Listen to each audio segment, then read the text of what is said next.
Eighth meeting between the Jags and the Chiefs. Jacksonville holds a 5-2 series edge and have won 3 of the 4 meetings here in Jacksonville. As the ball is blown off the tee, so they'll reset. There's Mike Thomas, dangerous, standing about a yard deep in the end zone.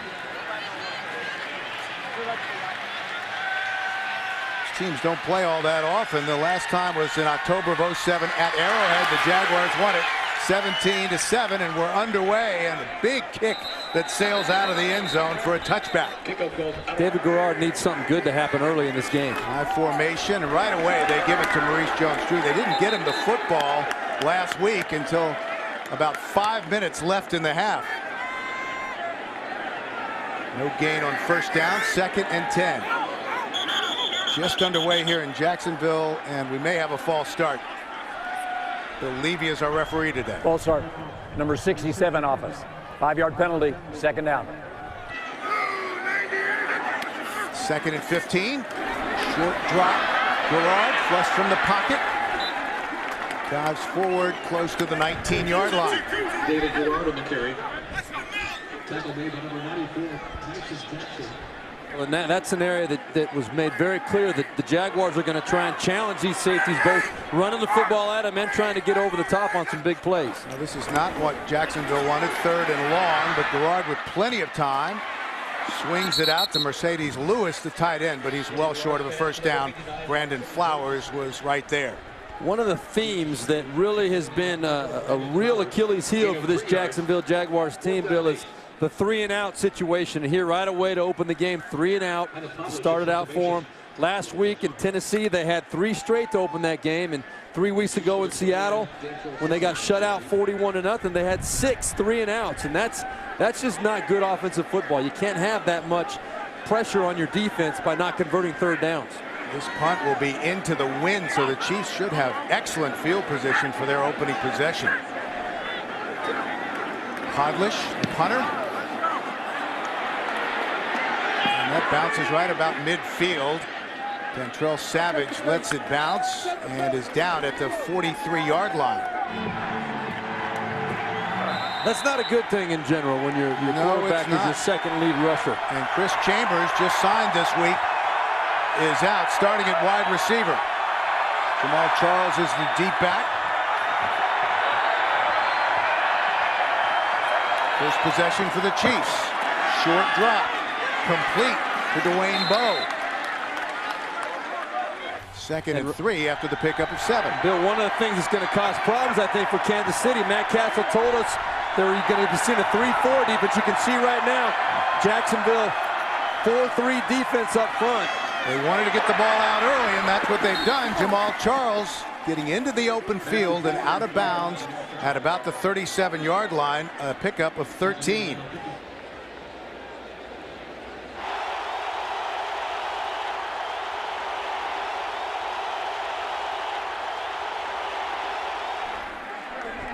And on that play, they get down just inside the 30-yard line, Jamal Charles. Well, what we're going to see, Bill, all day, I think, because of the style and the talents of Jamal Charles, you're going to see a lot more trying to get to the edge by this Kansas City Chiefs offense. Larry Johnson, a between-the-tackles type runner, coming right at you. But Jamal Charles, he has got that Chris Johnson speed to the outside. They're going to try and create ways to get him to the edge. Very up-tempo offense here early for Kansas City. Want to get out of the gate quickly. They've scored only 6 points in the first quarter all season.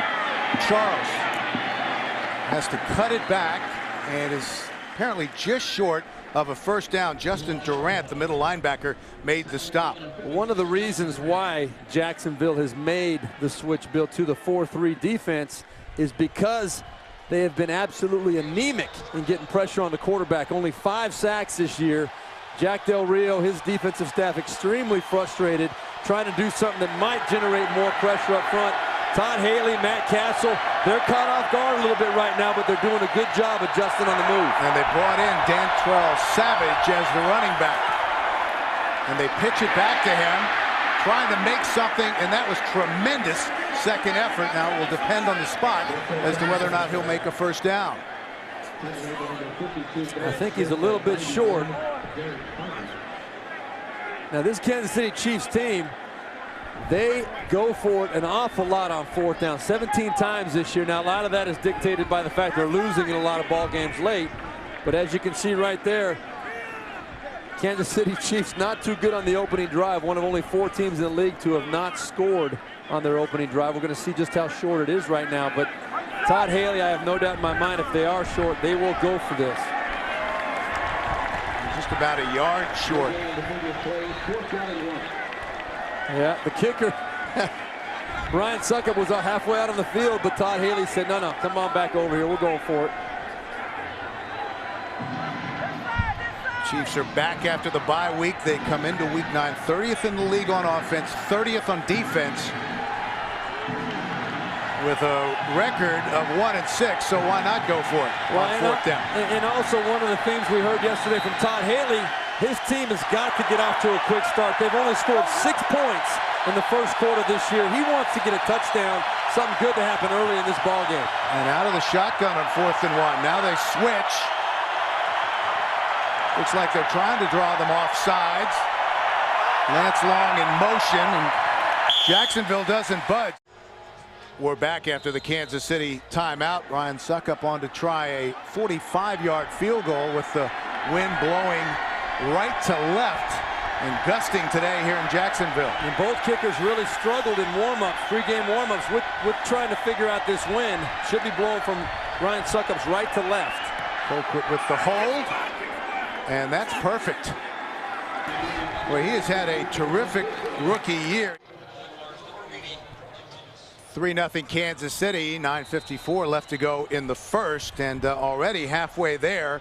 They have not been a productive team in the first quarter. Jacksonville trying to avoid the slow start they experienced last week at Tennessee. Mike Thomas, ball's on the ground, fields it finally at the 4. Has some room and is brought down hard just across the 20 to the 21-yard line. And at one point in the second quarter last week, Tennessee led in total yards, 149 to -7 for Jacksonville. Second possession, right side, Maurice Jones-Drew. Jags have actually been pretty good in their opening possessions. They've scored 5 of 7 times coming into this game, 4 field goals and a touchdown. First time they've had the football this season, but experienced a 3 and out here today. Maurice Jones-Drew, his numbers were just gaudy last week. 8 carries, and he averaged 22 yards a carry. Yeah, an 80-yard touchdown and a 79-yard touchdown will help those stats. Second down, the left side. Just short of the 30-yard line. Well, he's only the 3rd running back in NFL history to have 2 touchdown runs in the same game of over 75 yards. The other 2, you might ask, Frank Gore did it this year earlier in the season, and Barry Sanders, the other guy that did it as well. Pretty good company there. 3rd and 1. Gerard, he's going to run for the first down. Plenty of room, and makes a slide at the 38-yard line. And that will move the chains. Gerard, 27-26 as a starter for Jacksonville. 56 career touchdown passes, but he admitted to us that he needs to work on making better decisions at times. He wants to make plays, but sometimes, as you would know, Steve, you just got to throw the ball away. Right, or do what he did right there. He's the 2nd leading rushing quarterback in the NFL, 162 yards. Right there, he showed his ability. If it's not there, tuck it and go. He can be very productive running the football. 1st and 10. Fake the reverse. Maurice Jones-Drew up the middle. Such a strong, powerful runner. Unbelievable combination of speed, strength, and plus, you see how he's built low to the ground. So strong in his lower body. As you mentioned earlier, Steve, he squats 600 pounds, and that creates a situation where he's just tough to bring down. You watch him run with the football, and you see defensive linemen who weigh 100 pounds more than him just bouncing off of him because of his build and his strength. And so far, Kansas City doing a great job getting to the football. 2nd and 7. Getting it out quickly to Jones. Drew a nice little move back inside and a first down into Kansas City territory. That's a great example right there of another reason why Maurice Jones-Drew is so effective. He's got 28 catches on the year, 5th among running backs in the NFL. They find a lot of ways to get the ball to him out in space, and you can't bring him down with just one guy. He'll make one guy miss, run over somebody else. He knows what to do with the football when he gets it in his hands. So explosive. He's averaged 126 all-purpose yards per game since he came into the National Football League. Rashad Jennings has now checked in for the Jaguars.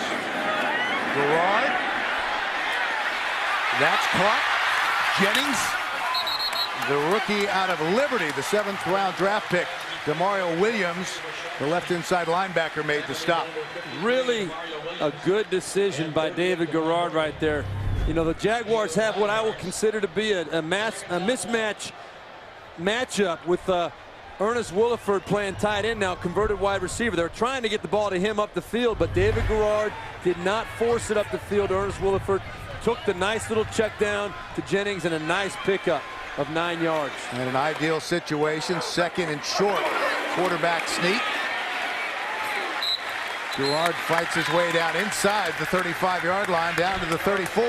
Now this is the quarterback in me, and I'm by the way, I'm very impressed with what Dirk Cutter does as the offensive coordinator for Jacksonville. And looking right here, you see David Garrard only behind Aaron Rodgers as far as rushing quarterbacks this year, but right there at 2nd and 1, I would have loved to have seen Jacksonville take a shot over the top, because you know Kansas City in that situation is going to be playing run. I know Dirk Cutter just saying, you know what, I want to move the chains. I want some good things to happen. Totally understand the decision. Jones-Drew is back in. They give it to him on the delay.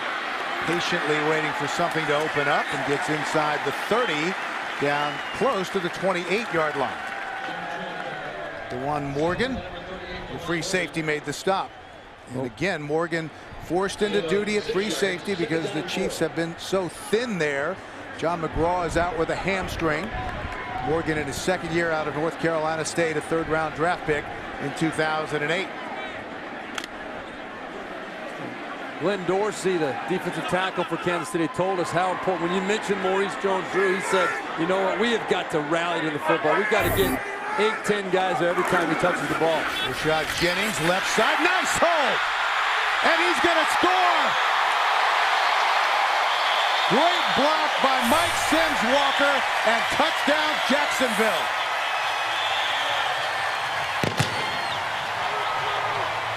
Well, how about that?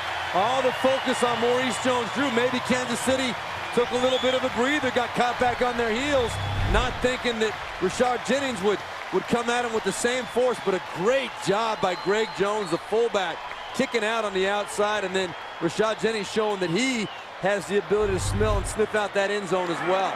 A 28-yard touchdown run by the rookie from Liberty, Rashad Jennings.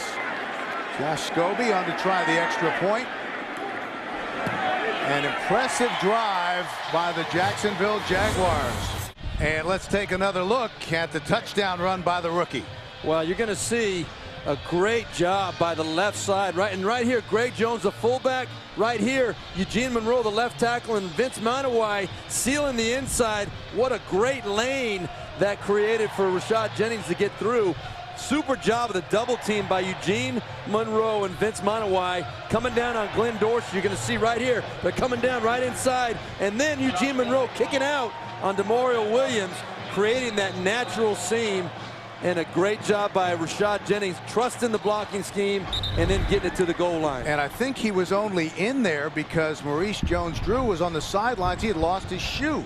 Well, I'll tell you what.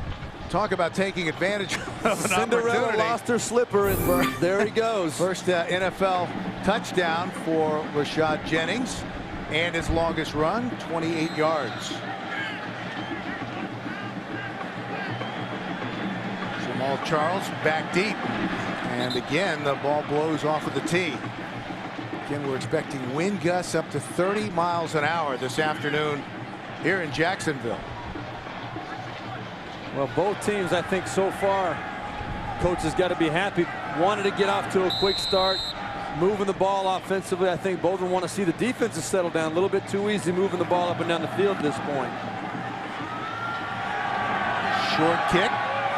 Hits the ground. Fielded at the 10 by Charles. And he's brought down immediately short of the 15-yard line.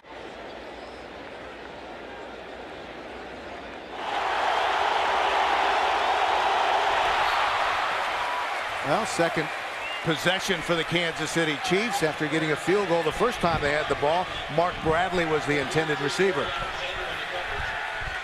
Now we saw Quentin Groves right there coming off the right edge, the top of your screen.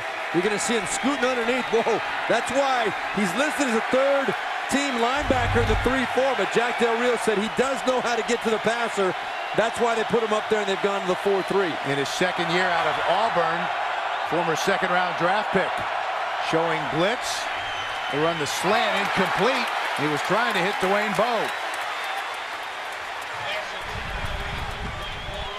A really good coverage by Rasheed Mathis, number 27. Was out of the game last week due to a surgery on his finger. Broke the index finger of his left hand. Justin Durant, by the way, supplied a big hit on that previous play. There's a small cast Rasheed Mathis is wearing right there, but boy, I tell you, Jack Del Rio feels a lot better. Reggie Nelson, the starting safety, had to play corner last week, boy, that cost him big time. It was a tough day. Kansas City, last in the league on third down conversions. The Colts are first at 52%. Castle gets rid of it, and that's going to be short of a first down. Lance Long, the slot man, caught the ball, and the Chiefs will have to punt. And you hit it right on the head, Bill. Third down, Kansas City Chiefs last in the league. We talked about it in the open. That's the key for them. You're going to see a great job of getting a little bit of pressure on Matt Castle, force him to get rid of that ball before he wanted to, and then coming up on Lance Long and making the tackle. Jacksonville has struggled on their third down defense, 30th in the league at 44%, but a good job right there. Colquitt standing back on his own 5-yard line. He's second in the AFC with a 41-yard net average, and this is a boomer. Thomas lets it bounce, and it takes a Kansas City bounce.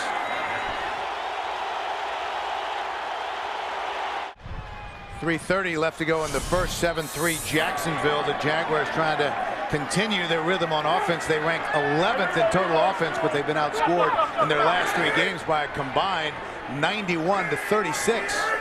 Long field for Jacksonville.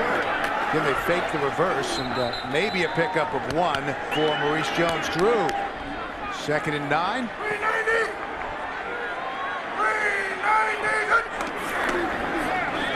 Run blitz. And tough running inside again for Maurice Jones-Drew. 3rd and long for Jacksonville. Garrard buys a little time.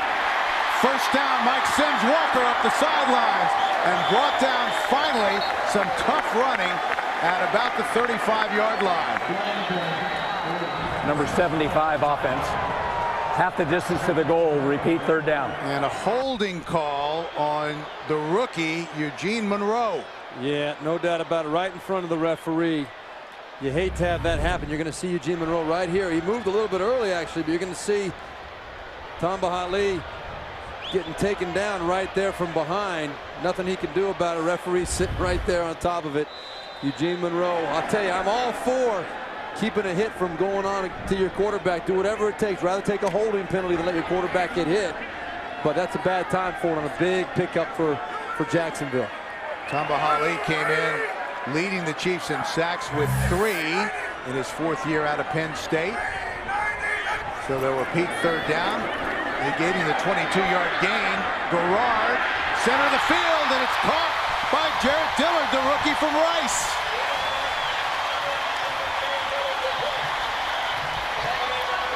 I'll tell you what, that was a fantastic throw by David Garrard. The kind of throw really that coming out of your own end zone, your coaches don't want you to make very often.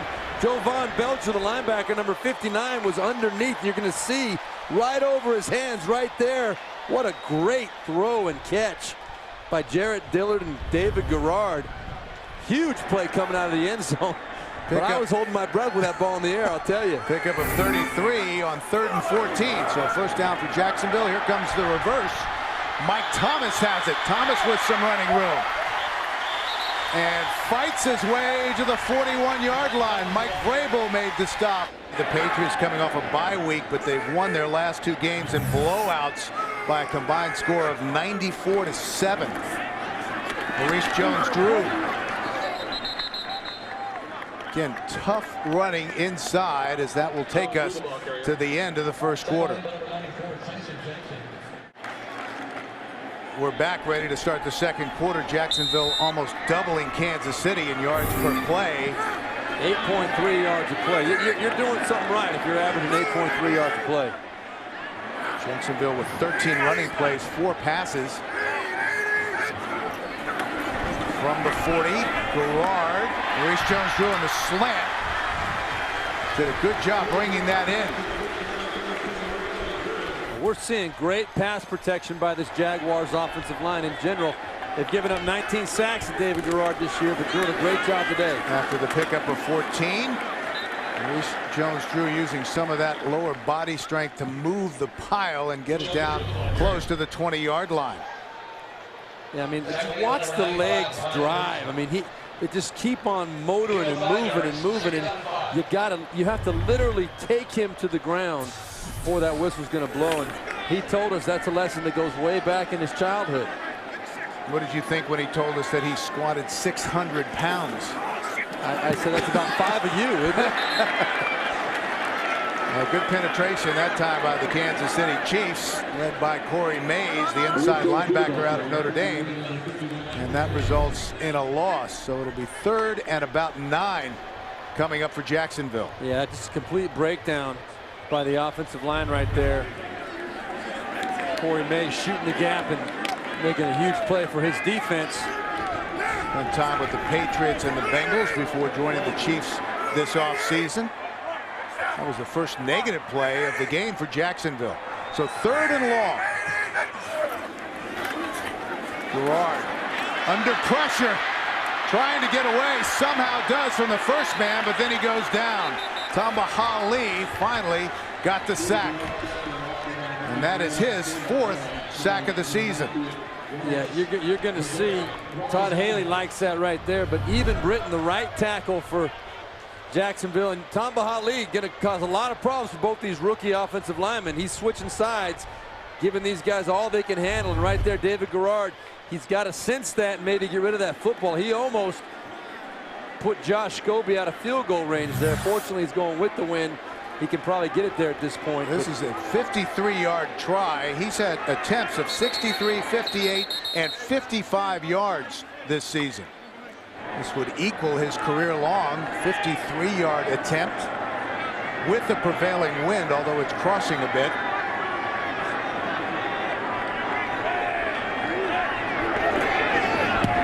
On its way. Plenty of leg, but no good. Back in Jacksonville, a 9-play drive for the Jaguars, but they come up empty. Good starting position for Kansas City from their own 43-yard line. Kobe Smith has checked into the game, and he gets the carry on 1st down. He's one of the intriguing stories for Kansas City. He blew out his knee 8 games into last season. Just came back 3 weeks ago. As one of the Kansas City players is slow getting up. That's the guard, Andy Allman. And we'll tell you a little bit more about Kobe Smith when we come back. Timeout on the field, 7-3 Jacksonville. Andy Allman trying to test that leg, help to the sideline, so Mike Goff is back in at right guard. Quick pass over to Lance Long, the slot receiver. Brought up from the practice squad late last month, had 2 catches for 12 yards against San Diego. Todd Haley really likes him and wants to see what he can do. First year out of Mississippi State. He checks out, but getting back to Kobe Smith, he blew out his knee 8 games into last season, just came back, and remember his very first start back in 2007 against the Raiders, he set the rookie rushing record for Kansas City with 150 yards on 31 carries. And he's back there in the shotgun along with Matt Castle. And he gets it. Kobe Smith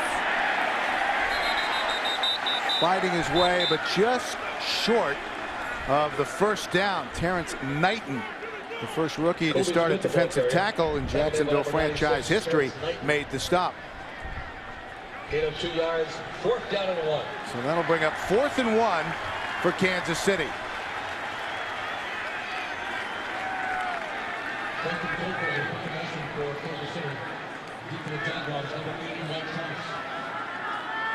Justin Colquitt standing back on his own 38-yard line. The deep man again is Mike Thomas, the rookie from Arizona.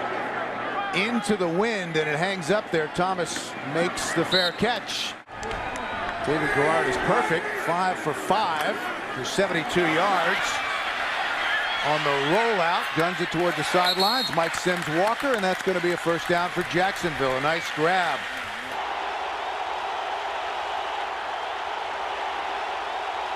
Back to Maurice Jones-Drew, tries to cut it back inside and lowers his shoulder.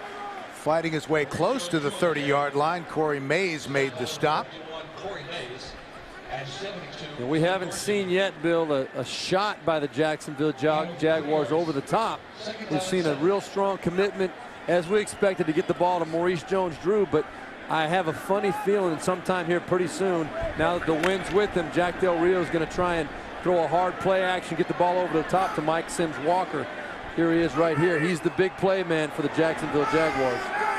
3 receivers to the right side. We get it to the rookie, and that may have lost a yard. Mike Thomas dropped immediately by the cornerback Brandon Flowers. This is just a tremendous play by Brandon Flowers. I mean, you talk about just making a break on the football, fighting through a block. And Michael Sims Walker was trying to block Brandon Flowers right there, but he read it, keyed it, made the break, fearless going after Mike Thomas, and a tremendous open field tackle with a big receiver trying to block it. Flowers in his second year out of Virginia Tech. So another 3rd and long for Jacksonville. They just rushed 3. And that's all it took. Garrando's still on his feet. How in the world did he get away? What a tremendous individual effort by David Garrard, but he's going to come up about 2 yards short of a first down. I have no idea how David Garrard got out of this. We're going to see right here, because there's pressure immediately. That was McGee that had him. I mean, how he squeezed out of that, I have no idea, but he is 240 pounds and extremely strong and does not go down easily. That's pretty obvious now, we know. Good job getting 7 yards back, improving the field position. McGee, the rookie, 3rd-round draft pick out of Purdue, could not bring Garrard down. Savage, tricky conditions, does a nice job fielding it. And take a look at the numbers. Kansas City only with 44 yards total offense, and Maurice Jones-Drew alone has 54. And that's a concern for Kansas City. But the good news is they only trail by 4, 7-3. Kansas City went 3 and out the last 2 times they had the ball, and that is incomplete. Sean Ryan just flat out dropped it. You're exactly right. Todd Haley and Matt Castle both told us that over the bye week, one of the things they really focused on was trying to change the structure of their passing game to more of a quick strike, quicker, shorter throws, emphasizing yards after the catch, try and get the ball to these guys on the move. So there weren't so many hits on Matt Castle, so many sacks back there. But if you're dropping balls right on the money, it's all fruitless anyway. It doesn't matter. Dantrell Savage, in his second year out of Oklahoma State, is the deep back. And they give it to him, right side.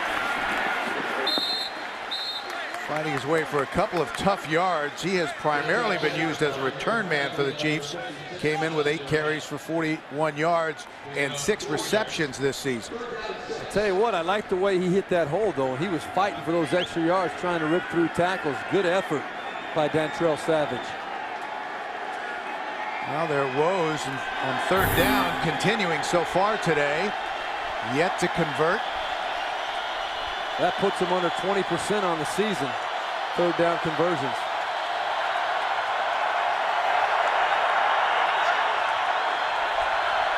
Jacksonville showing blitz. Castle under pressure. keeps his feet and brought down at about the 37-yard line by Julius Williams, the rookie free agent out of Connecticut. And again, the Chiefs will have to punt. Yeah, not a lot there. Matt Castle just didn't have anywhere to go with that football. Does a good job just making a smart decision, trying to tuck it and go pick up what he can pick up. He's a very good running quarterback comparatively in the NFL as well, but good job open field tackling by the Jaguars. Thomas back at his own 15-yard line. Colquitt. Short punt. Let it bounce. There's a flag on the play. Takes a Kansas City roll and finally is down at the 23-yard line. But let's check the penalty.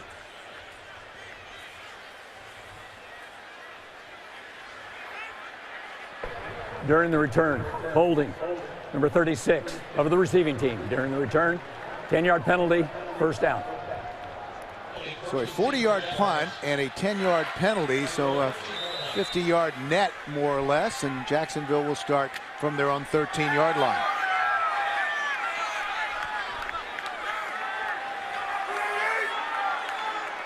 .624 left to play in the half. Maurice Jones-Drew. Just so strong. Got 6 of those yards all on his own. Going for his 3rd straight 100-yard game. 4th in the AFC in rushing yards, 3rd in yards from scrimmage, 2nd in the AFC in first down. Watch him move the pile from the blimp. Now, we talked about the leg drive. Just watch that pile move. It was his grandfather that told him way back when he was a kid, hey, man, Maurice, just keep those legs moving. Keep moving those legs. That's where he remembers it started from. So they keep it on the ground on 2nd and 1. And they're going to be just short, it looks like, of the first down. Tamahali made the stop. Oh, he's been active today. So 3rd and short for Jacksonville. Mike Thomas, the rookie, checks back in. Done a good job limiting Mike Sims, Walker, and Torrey Holt today. 3rd and 2 for Jacksonville. Garrard. That ball's out. Torrey Holt, and is it a fumble? There's the whistle, and they're showing that it's Kansas City's ball. Yeah, I think that might be a fumble. DeJuan Morgan, who's starting today at free safety, finally came away with it. But the only question is whether that ball came out before his knee hit the ground. Let's see what we think here. If that right knee hits before the ball comes out, that's going to be one of those, Bill. If that ball, I think if the call was ruled no fumble, it wouldn't be overturned. I don't think they're going to overturn it now either, because it's got to be conclusive. That might be worth a challenge, though. It might be worth a challenge, but it's got to be obvious in order to be overturned.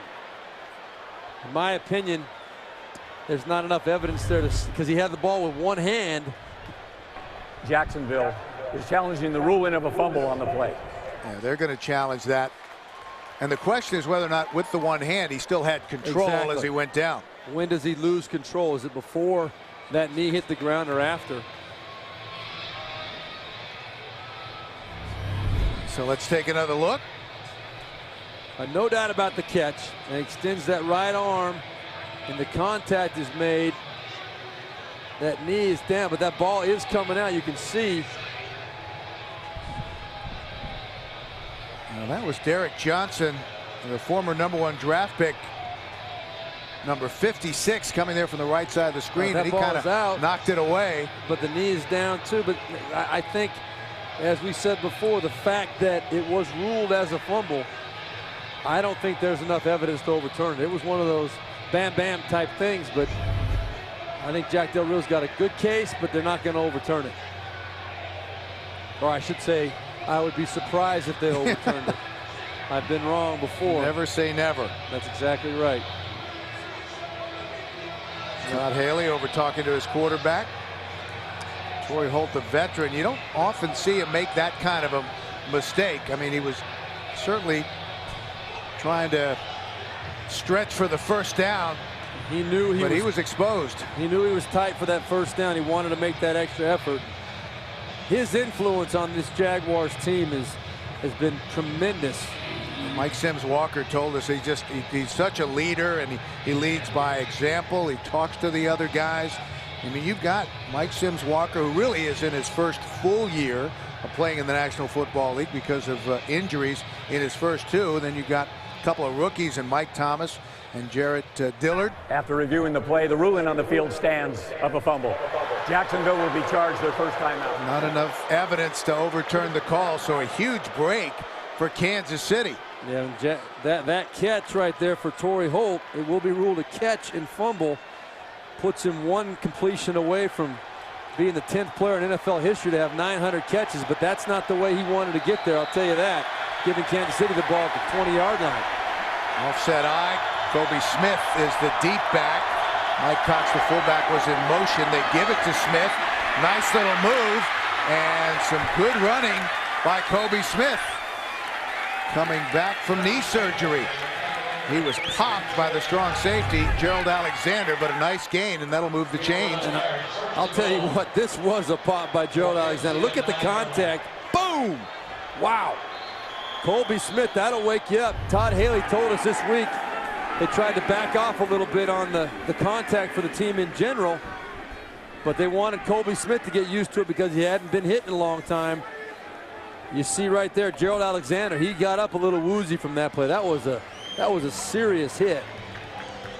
But Kobe Smith hanging on to that football. Great job.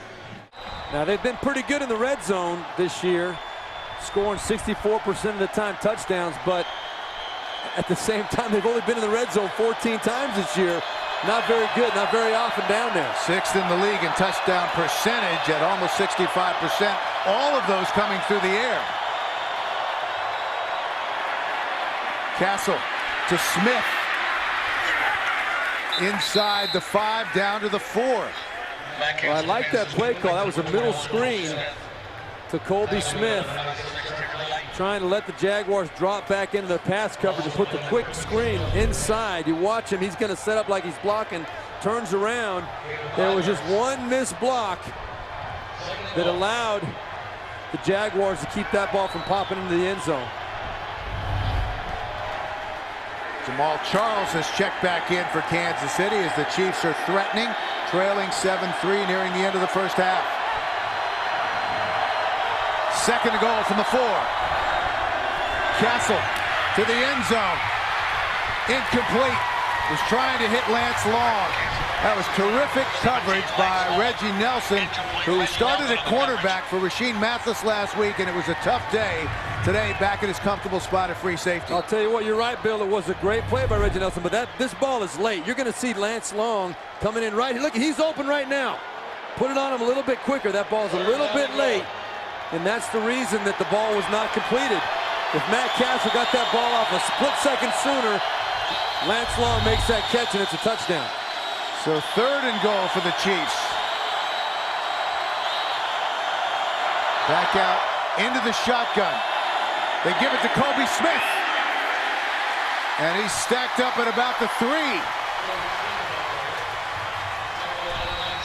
I'll tell you what, the frustration level for Todd Haley and this Kansas City Chiefs team has got to be absolutely incredible. To see these kind of things happen. You get all excited, you make a big play defensively, get the ball at the 20-yard line and inside the 20-yard line, and you can't punch it in for the 7 points. So the rookie Ryan Suckup wanted to try a 21-yard field goal for Kansas City. Trying to cut the gap to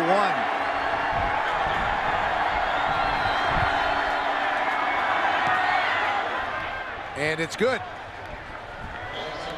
So after the second field goal by Ryan Suckup, 7-6. 5 plays after the turnover, but a good defensive stand by the Jacksonville Jaguars.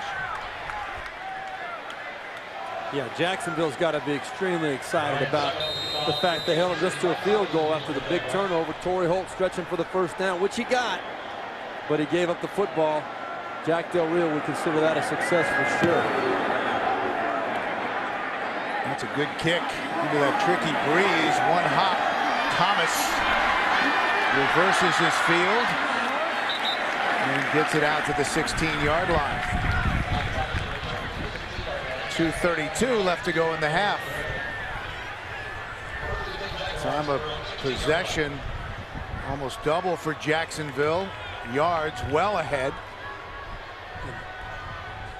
But again, they only lead by one. It's 7-6. Yep, Kansas City hanging in there.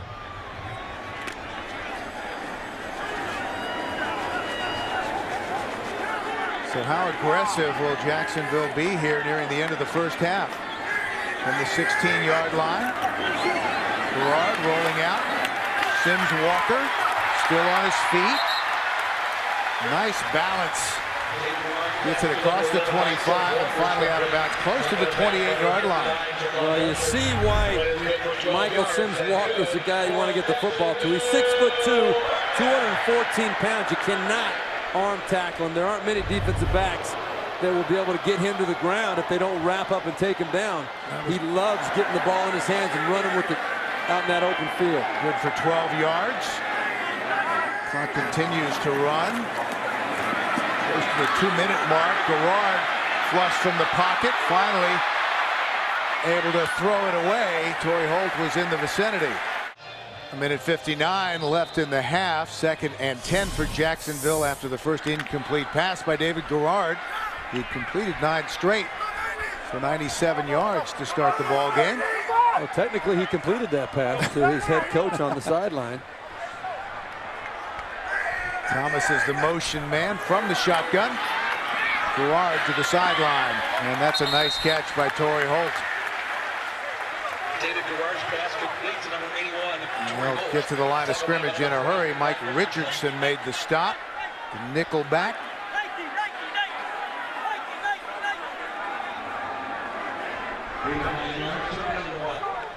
And that was his 900th career reception. And it was 3rd and about 1.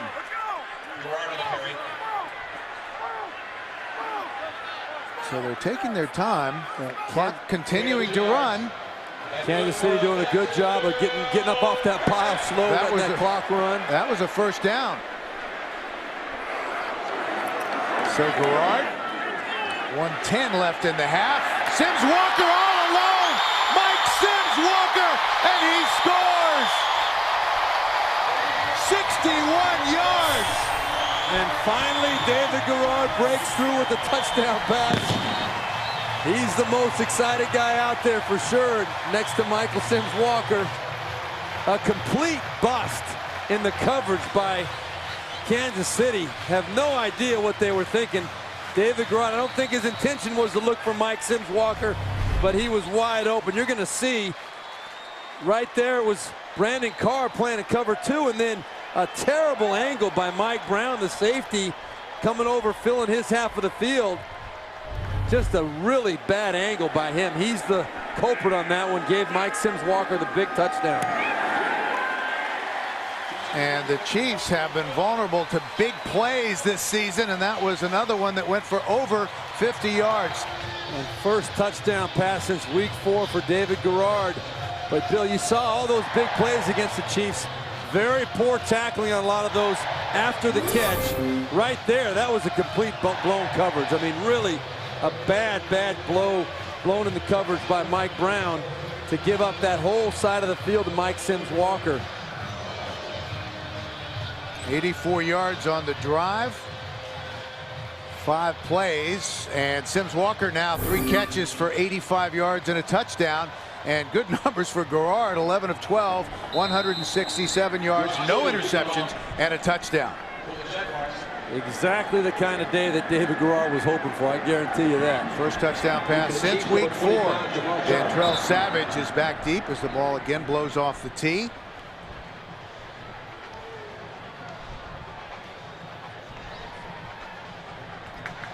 So they'll reset.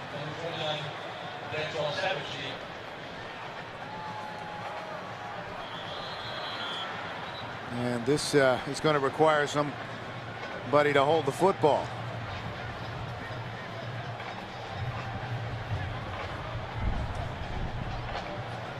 So Gerald Alexander, the starting strong safety, comes out.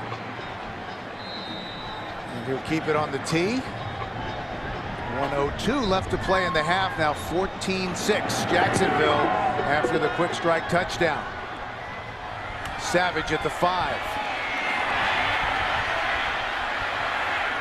Stumbles forward across the 20 to about the 23-yard line. Well, one of the things that Todd Haley told us yesterday that he's been really fighting, and it showed up last week against San Diego when the team was playing well early. They really felt like they were going to win that ball game, and then as soon as bad things started to happen, he said he can sense this team gets that here we go again mentality, that negativity that comes in. They lose their confidence, they lose their esteem as a team, and that's an area that he really wants to focus on. They gotta win a few games, have some good things happen before they really start believing in their abilities to come back and make a ball game out of it.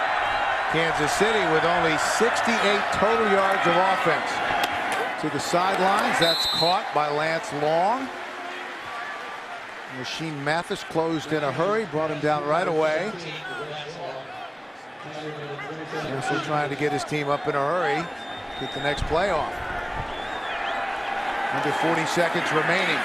Looks left, throws right, Charles. And he has a first down for the Chiefs. Now to the 34-yard line, and we're going to get a timeout from Kansas City.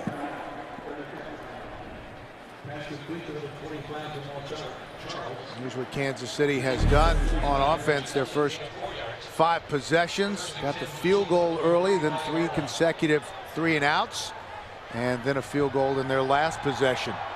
We had a chance to sit down and talk with Kansas City general manager Scott Pioli yesterday. He said the toughest part of where the Chiefs are now is just the losing. He said you have to keep reminding yourself to be patient, believe in what you're trying to accomplish, and have the players believe as well. Just trying to sort of change the culture in Kansas City and get the franchise back to winning, which of course they've done so often in their history, going all the way back to the old days of the AFL. A proud franchise with a great fan base. Castle over to the sidelines, incomplete. He was trying to hit Dwayne Bowe at midfield. And on that note with Scott Pioli, Bill, it was interesting to say, you know, he said that Todd Haley and himself and the organization, they're all on the same page. They understand this is going to be a work in progress and it's going to take time. But the hard part is, while it's happening, finding a way to deal with it. Just finding a way to say, you know what? It's a process. And you just want it to happen so much quicker than it actually does. Well, and these are guys who have had so much success in their coaching careers. They're only coming from New England. And, of course, the success in Haley getting the Cardinals to the Super Bowl. That's caught. Lance Long scampers up the sidelines and dives forward inside the 40-yard line. Gerald Alexander finally brought him down with 14 seconds left. Now, that's a mistake by Lance Long right there, Bill, in my opinion. Watch, it's a great job by Matt Castle, buying time, freeing up one of his receivers, putting it on the money. Now watch Lance Long. He knows where he is. He's on the sideline. Okay, he cuts back inside. All right, he picks up 5 more yards. Now the Chiefs have to use one of their timeouts. All right, he should get out of bounds, stop that clock, preserve the time on the clock for his teammates. They're going to need that extra timeout.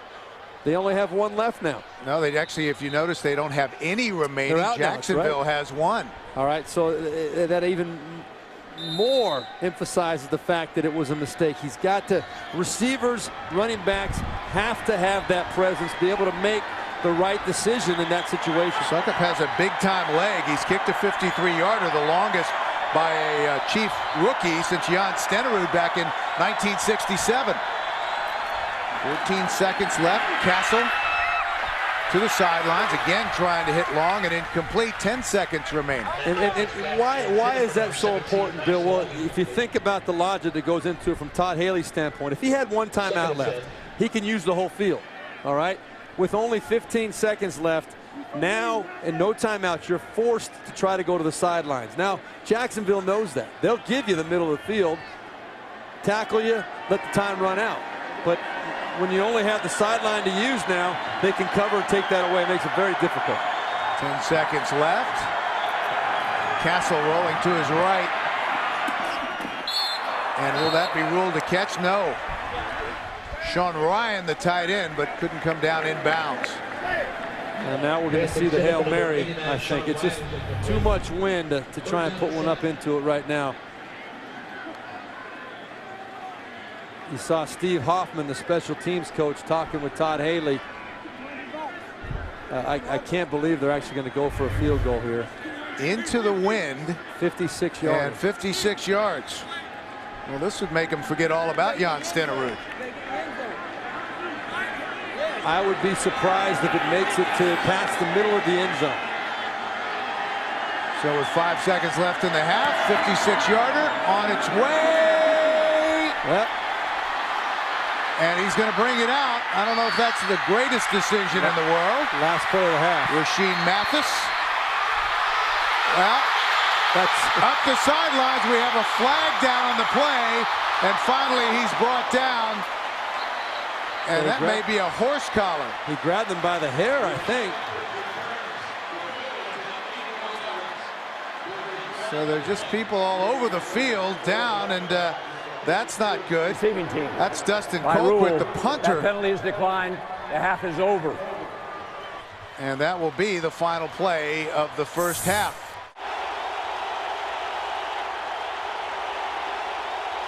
Knuckleball kick fielded by Dantrell Savage, and he is upended short of the 20-yard line. And that was great special team coverage by Tyron Brackenridge. Well, Castle coming out, back to work. I'm sorry, Bill. We've seen 3 running backs out there today so far for Kansas City. All of them have had their moments where they've run the ball well, but only 2, 2, and 4 carries. Colby Smith getting, if there is a workhorse, he is the workhorse with 4 carries in the first half. The only way they're going to get those numbers up and get that running game going the way Todd Haley wants them to is to find a way to stay on the field. Larry Johnson, of course, suspended. Kansas City's leading rusher will be eligible for practice starting tomorrow. There's the blitz and a sack. And that has been missing from the Jacksonville defense. Darryl Smith. Yeah, you're going to see Darryl Smith just coming off pretty much untouched. I think that's a sack that a lot of us up here in the box could have made, probably ourselves. They're just running straight into Matt Castle. He had no idea Darryl Smith was coming clean. No chance at all to get rid of that football. Jacksonville came in with 5 quarterback sacks. There are 14 individuals in the NFL coming into week 9 who had more than that all alone. Castle, short drop out to the fullback, brought down immediately. Mike Cox was leveled by Smith.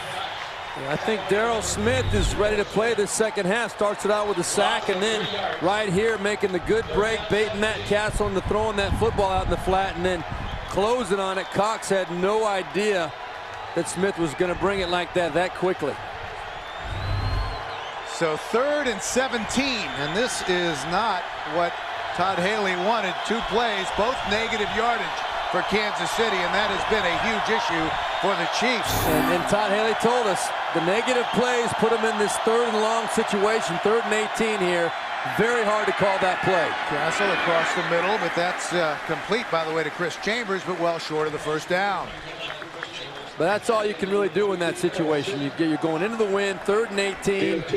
You got a team that's not playing with a lot of confidence. Try and get half of it back, play the field position game, and hopefully your defense will hold up against the Jaguars offense. Colquitt has a 70-yard punt. It was going with the wind earlier. We saw him limping off the field. He was in on that tackle just before halftime, but out to punt. And this is a beauty. Boy. Thomas hits the turf.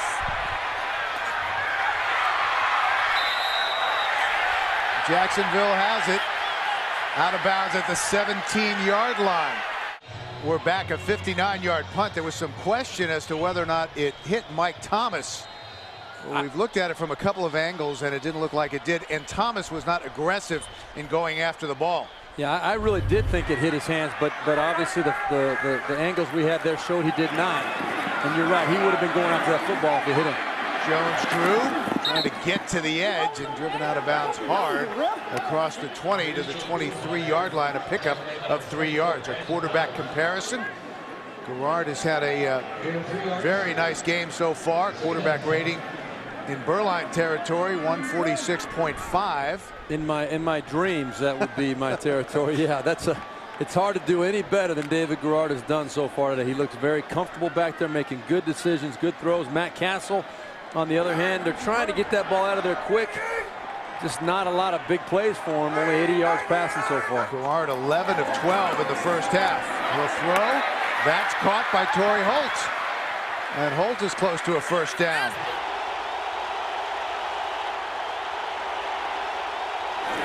Jones drew. And 3rd and short, and that will be enough for a first down close to the 30-yard line. Demario Williams made the stop in his 6th year out of Nebraska. You know, the early days of this franchise, there was so much enthusiasm and excitement, as there always is in a situation like that. And, you know, we're going back to 1995. Now here we are 15 years later, and they're wondering if they're going to be able to keep the franchise here in Jacksonville. Kind of bittersweet to know that. 12th first down for the Jaguars, and they will throw. Garrard with time guns it toward Mike Sims Walker, but that was uncatchable. He was pretty well covered there by Brandon Flowers, the cornerback.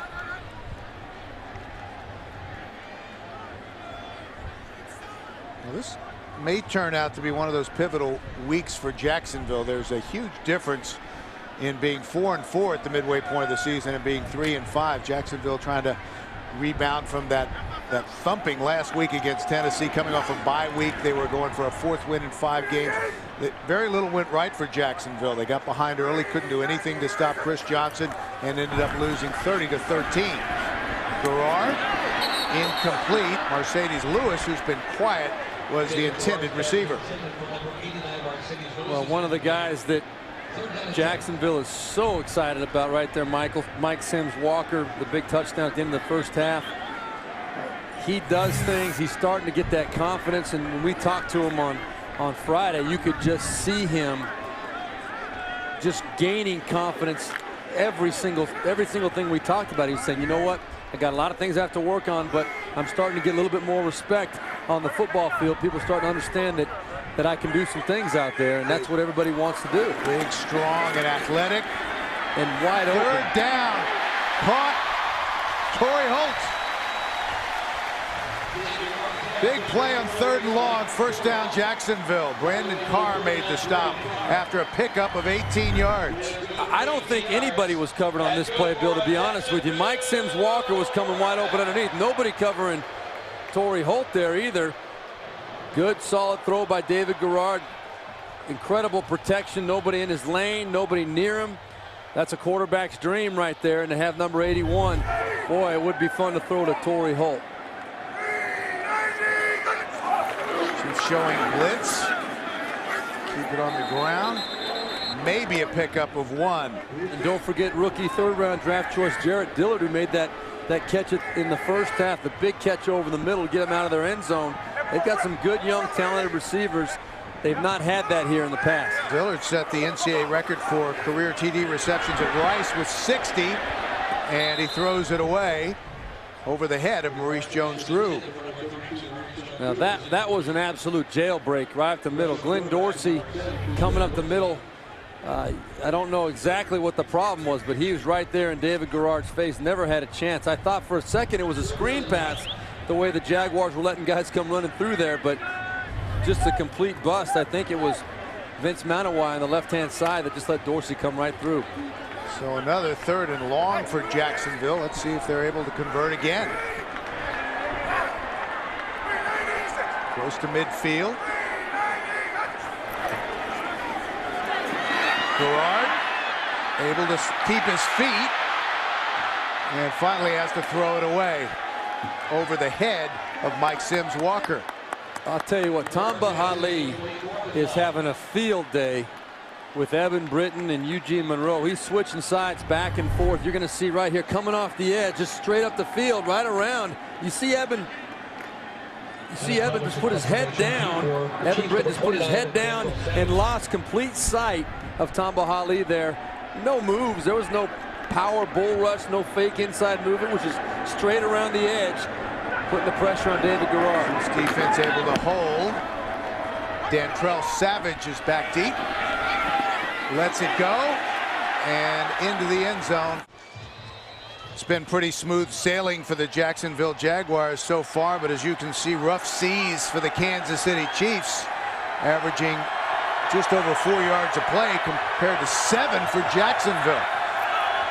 After they went 3 and out in their first possession of the second half, they start with a screen on first down. Dantrell Savage still on his feet, and finally popped hard at the 28-yard line by the strong safety, Gerald Alexander. Dantrell Savage right there catching the ball. Really drawing a lot of attention from the Jaguars, but only one was able to bring him down there at the very end. 4 3 and outs and 7 drives for Kansas City. 2 field goals only have to show for their efforts so far. Second and short. They run the reverse. Charles gets to the edge and a first down. Driven out of bounds by Darrell Smith, who's been all over the place today.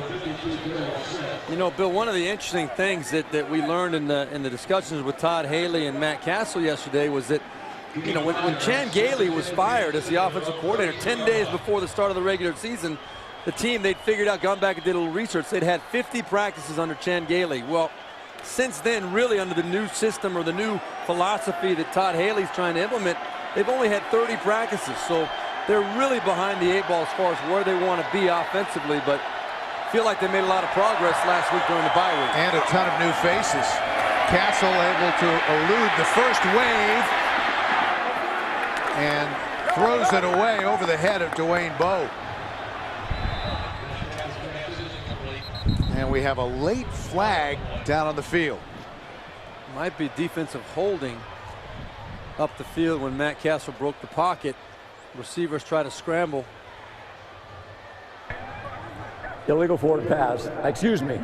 Offensive pass interference. Number 82. 10-yard penalty. Repeat first down. Huh. That's interesting. On a ball thrown away, offensive pass interference. Don't see that very often. No, you don't. You don't. Maybe it was just something up the field that Dwayne Bowe is a very big physical receiver out there on the edge. He likes to mix it up. He talked about how Rashean Mathis and he will get physical with their hands up the field on each other and try and gain the advantage. But obviously he got caught there that time. He was looking forward to this matchup. Bowe is back in his home state where he was a star at Norland High School in Miami. So 1st and 20 for Kansas City. Short drop for Castle. Ball's in the air. And incomplete. About 5 guys had a chance for that one. That is one where if you're the quarterback, you see that ball in the air, your heart just literally stops while that ball is getting batted around. See Matt Castle trying to throw the slant inside, but it's tipped by 1, 2, 3, 4 Jaguars and a couple of Chiefs in there going for that football. That was Montavious Stanley on the tip. He got the first hand on it, the backup defensive tackle. So 2nd and 20 for Kansas City. They trail 14-6. 7.5 minutes left in the third. Charles. Nothing. Alexander closed so quickly. And he's been active as well, making his 5th straight start today at strong safety for Jacksonville in his 3rd year out of Boise State. And here we go again, a 3rd and long, 3rd and 19 yards for Kansas City. Todd Haley said, we got to reduce those negative, those minus plays, and they've had quite a few since that first drive that went pretty well for him. And where's Jamal Charles? We thought he was going to get a great opportunity to showcase himself today. Haven't seen much of him. They've yet to convert a 3rd down. They've averaged 3rd and 7. Castle, so long. Trying to extend the play, breaks a couple of tackles, but finally is brought down at the 35-yard line. And again, Kansas City will have to punt. That was good for 11 yards, but it was 3rd and 19. Bill, one of the things that we really wanted to get into with Matt Castle yesterday was how frustrating this has to be for him. We talked about where he came from, New England, and what a great situation that was, all the weapons he had. He really hasn't been around losing any ball games, and now obviously they're trying to create a culture of winning. Much easier said than done. 6:09 left in the third. Jacksonville starts at their own 23-yard line, leading 14-6, trying to level their record at 4-4. Chiefs coming on the blitz. Garrard incomplete over the head of Torrey Holt. Going sack for Kansas City. Remember, that was a huge issue for them last year. And another powerful run by Maurice Jones-Drew. Yeah, that ball, Bill, was almost fumbled in the backfield. You see how David Garrard turns around. He has to reach for Maurice Jones-Drew. That ball almost came out. What a great field by Maurice Jones. He doesn't even look for the ball. He knows it's on his leg. He keeps running, has the composure to still hit the hole and move the pile. Pick up a good, solid running gain there. 3rd and 4. Greg Jones has checked in. He's the lone back. Garrard will throw. Nice protection. Sims Walker all alone again. Mike Sims Walker down to the 25-yard line. Mike Brown saved a touchdown. 46 yards for Mike Sims Walker. Very well designed play here. A lot of movement, trying to put a little bit of, there's Maurice Jones-Drew coming in, trying to create confusion, and boy, it did a great job. You're going to see Mike Sims Walker coming across the field, completely uncovered. The movement, you could see linebackers running out to try and cover Maurice Jones-Drew, then safeties going out there. Great job of creating the matchup that Dirk Cutter wanted for his offense to have there. From the 26-yard line after the spot. Again, they'll throw. Checks it down. Greg Jones back to the original line of scrimmage. The Texans lost one of Matt Schaub's favorite weapons in Owen Daniels, who blew his knee out last week, but still with lots of playmakers there in Houston. They pitch it back to Maurice Jones-Drew, trying to get the corner, some running room, and fights his way down to the 16-yard line. Maurice Leggett made the stop.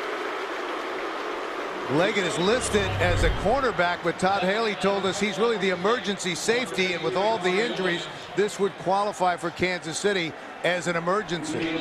The key block on that play, too, there, Bill, was a good physical block by Mercedes Lewis, who was coming across the formation in motion, and he hit Mike Vrabel, the outside linebacker the Kansas City Chiefs picked up this year from New England, sealed him inside, and that allowed Maurice Jones-Drew to get to the edge. Keep it on the ground, fighting his way for a first down. The Jaguars threatening, already leading 14-6. And this is a Jacksonville Jaguars signature drive here. Jack Del Rio, you know he always wants to run the football first, pound to get that physical running game going. You can see right there, 3 rush, 3 pass, 63 yards. About 3.5 minutes used up on the clock to this point. This is the kind of football that Jack Del Rio wants to have. Physical running, good play action, good solid protection up front, and control the tempo of the ball game. High formation. Left side, Maurice Jones-Drew. Great penetration that time by the front defensive line, the front 3 of the Kansas City Chiefs. And Ali was able to jump in there in the gap and stop Maurice Jones-Drew for a loss. Well, I was just singing the praises of Mercedes Lewis for the job he did on Mike Vrabel, the previous play outside, but right there, Ali said, I'm not Mike Vrabel. I'm going to come right through you and make the tackle. Mercedes Lewis lost that battle for sure. So a loss of 1, 2nd and 11 for Jacksonville. Here's Wolford, the motion man, at the top of the screen. 3-step drop. They tried to hit the slant. Garrard, nowhere to go, and finally throws it away. He can extend plays with his legs. It's kind of a tightrope walk, you know, for David Garrard when he's out there running around. There you see Ernest Wolford. Once the quarterback breaks the pocket, defensive players can't hit him as long as the ball is not up in the air. But look at that. He's sitting in the back of the end zone pretty wide open there. David Garrard would like to have that. But, you know, it's a tightrope, I was saying, with David Garrard, the way that you don't want to take that ability that he has to extend the plays away from him. But at the same time, he's got to show that he can make the right decisions at the right time by getting rid of the football like he did right there. 237 yards passing for Garrard, 130 of that to Mike Sims-Walker. And again, that's Sims-Walker, but he's going to be short of the first down, brought down at the 9-yard line. Mike Richardson had pretty solid coverage. Yeah, this was a call by Dirk Cutter. Just a nice safe call on the outside. They weren't going to try and get greedy.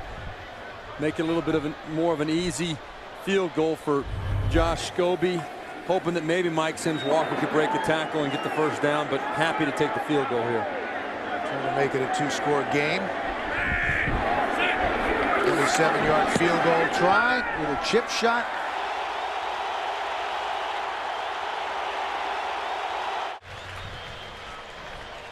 And we're back. Dantrell Savage is back deep for Kansas City after the 27-yard Josh Scobie field goal. Another extended drive by the Jacksonville Jaguars, 68 yards. Took 5:22 off the clock. With the wind, and that sails 6 yards deep into the end zone. We've had some great replays from above, and if you've ever tried to hold a camera steady from 5 feet, these guys have a 30-mile-an-hour breeze to deal with, and a first down from Jamal Charles. And they're up over 3,000 feet up above the stadium, too. Yeah. That's a little different perspective. Nice gain on first down by Jamal Charles, who finally breaks through, and they're going to go with the hurry-up offense with less than 30 seconds remaining in the third. Castle changing the play. From the 32-yard line, 1st and 10. Charles again. He's starting to get a little running room. And that should take us to the end of the third quarter. Justin Durant, the middle linebacker, made the stop on Charles. So that will be it. That's the end of the third. 2nd and 5 for Kansas City as we start the final period. Play action. Castle with some time. Center of the field incomplete over the head of Dwayne Bowe. Well, that's one of the opportunities that they've had. They haven't had many to make a big play here. He hits his hand on the helmet right there. Hits hand to hand. That's how quarterbacks a lot of times get the finger or hand injuries. Very painful, but that right there was a shot Matt Castle actually had a chance up the field to make a play. The rhythm was just a little bit off trying to get the ball to Bowe on the over the top. Still looking for their first third down conversion. 3rd and 5. Jaguars showing blitz, and here they come. Castle gets rid of it. That's going to be a first down. Bowe at midfield. Derek Cox, the rookie out of William & Mary, the 3rd-round draft pick, made the stop after a pickup of 13 yards. Just a great example right there, Bill. What a difference it makes to be in 3rd and 5 as opposed to 3rd and 18. I mean, there's a huge difference from a play calling ability for the coach. And what do you know? They convert one. And the ball is fumbled, and Jacksonville has it.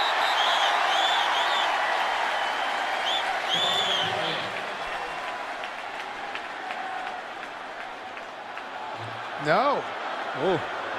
It looked like a Jacksonville player had the ball, Montavious Stanley, but somehow Jamal Charles was able to wiggle in there and come away with it. Matt Castle was not ready for that snap. Boy, it sure looked like Montavious Stanley got on top of that ball. But he's looking to the right. The ball snapped early. It's to the right. Jamal Charles somehow. I'm not sure how he came away with that. That's a strong little man if he was able to get that ball away from Montavious Stanley. Stanley had it, but Kansas City retains possession. 4-yard loss on the play, 2nd and 14. 2 field goals, that's been it for the Chiefs. And Castle throws it away. There seemed to be a miscommunication as the play clock was getting down to 0. Mark Bradley was in the vicinity, but the ball was well overthrown. This was another example. Brian Smith, you're going to see coming off the left side right there, completely untouched. Now, from my perspective, I say they didn't have anybody over there to block him, so the quarterback's got to know if that guy blitzes, he's hot. He's got to get rid of the ball. But maybe someone else is supposed to adjust. I don't know, but that's the kind of stuff that happened a little bit too frequently with this offense right now. And that's the kind of thing that brings up a 3rd and 14. Exactly right. Showing blitz, and again, Jacksonville coming. Hit as he released the football, but Kansas City able to come up with it. That's Leonard Pope, the tight end. I think Leonard may have thought he had reached the yard marker, but unfortunately it was close to the original line of scrimmage. It'll be 4th and 9. It's the little things. Goodness. Yes, you need to get to the next marker. Well, they were able to convert on a 3rd down, so a small step in the right direction as we once again see Dustin Colquitt, who's had a big afternoon. Fair catch called for by Mike Thomas and made. 12:52 left to play. Kansas City, really, it's a 2-possession game.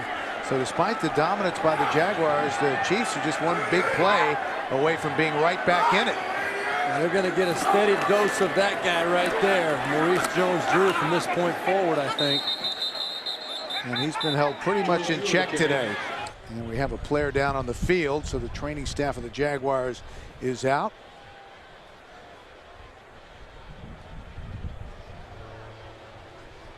.12:40 left to play. 17-6 Jacksonville. Timeout on the field. Will return after this.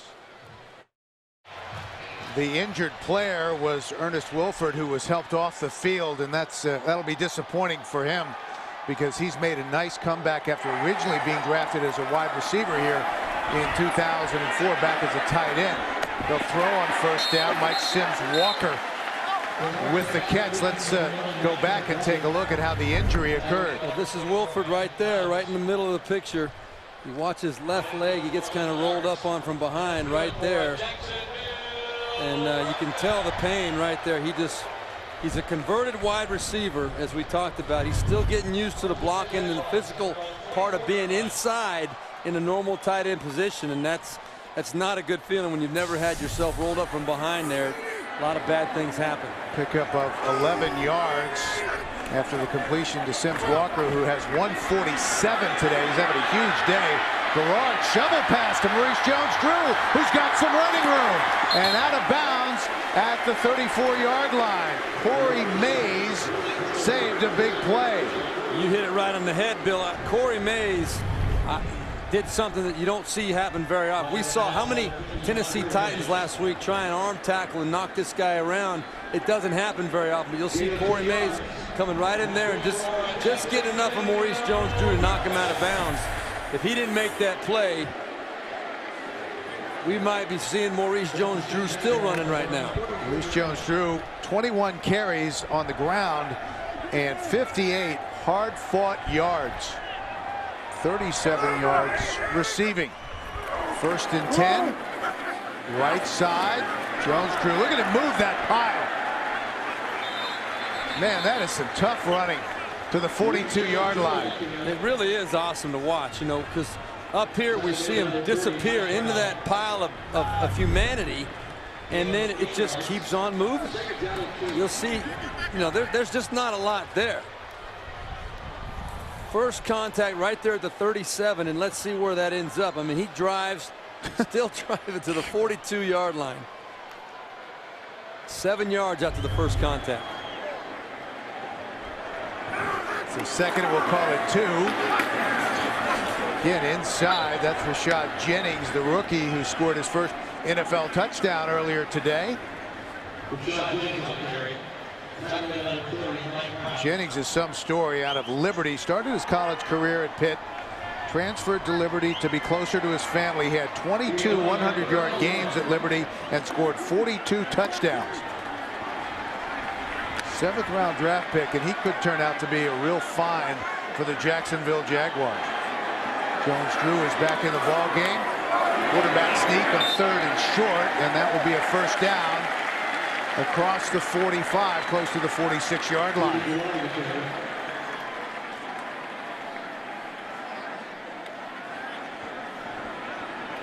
Inside of 10 minutes remaining.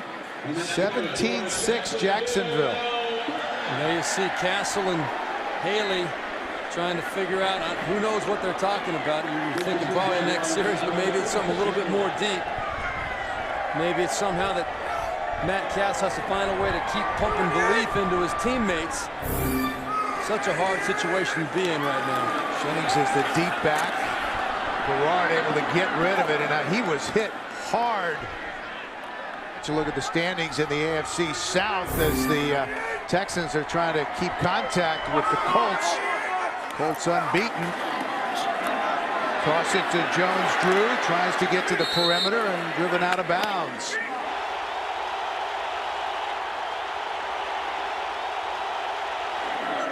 Third and 10, Garrard batted away, incomplete. They'll have to punt. Brandon Flowers was coming on the corner blitz. What can you say about the Houston Texans, though, too, Bill? I mean, down 13-0 in Indianapolis to come back in that defense that was shredded early in the season a few times. You're going to see Brandon Flowers coming right at the middle. Good safety blitz. But Houston to come back and keep their poise and take control of that ball game, very impressive. 8:48 left to play. Chiefs are just down by 11.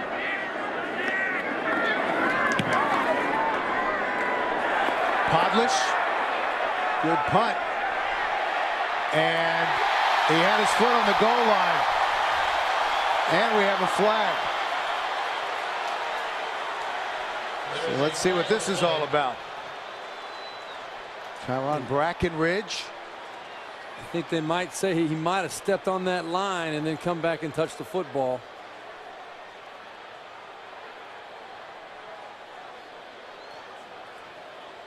If it's a touchback, it would be a 54-yard punt.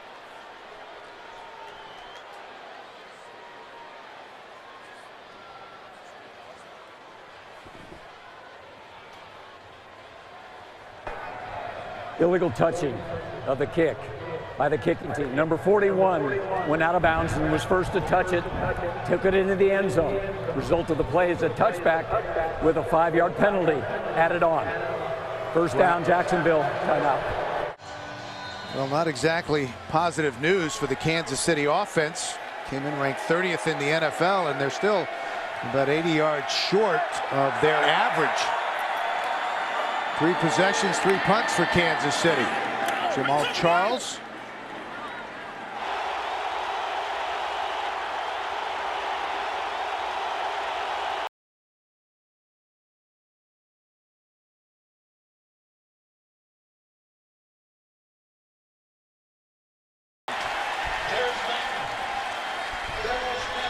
Terrence Knighton. The Jaguars loved him from the start of training camp. Let's take another look. Plug in the middle there with John Henderson. They call him pot roast. He's very athletic. I mean, he looks a little bit like a large pot roast, but he's very athletic. He even played wide receiver in high school at 265 pounds. He looks like he's got a pot roast on each cheek back there, too. I'll tell you, stuffed into those pants. And we have a man down on the field. That's Gerald Alexander being attended to. But think about if you're a cornerback in high school and you weigh about 145, 150 pounds, and pot roast comes out there at wide receiver at 265. Yeah, that would not be a real comfortable position to be in. And I guess he could catch the ball too. The rumor has it he made some plays. Alexander walking off the field under his own power. He's had a big game for this Jacksonville defense, and they've played well. Well, here we have it again, 3rd and 15. You know, Matt Castle had no chance. Big John Henderson ran a little stunt inside, came up the middle untouched, and now we're looking at 3rd and 15 again. Castle, they've only converted 1 third down. Jaguars showing blitz, trying to get more of a pass rush. They bring the safety blitz. Castle gets rid of it, but Lance Long was not ready. By the time he got his hands up there, the ball was past him. So again, the Chiefs will have to punt. It's just so hard to find a play to give you, and they got the one-on-one matchup they wanted. but for whatever reason, the rhythm was not there. You know, maybe Lance Long was a little bit too short on his route. Maybe Matt Castle was a little bit early on his throw. The bottom line is that it just happens way too often. They've got a lot of work to do still with this Chiefs offense. Colquitt. Thomas will be able to return this one. Trying to get to the edge and find the wall. Up the sideline. Nice move. Thomas, the rookie. What a return down to the 22-yard line. Finally, Mike Brown made the stop.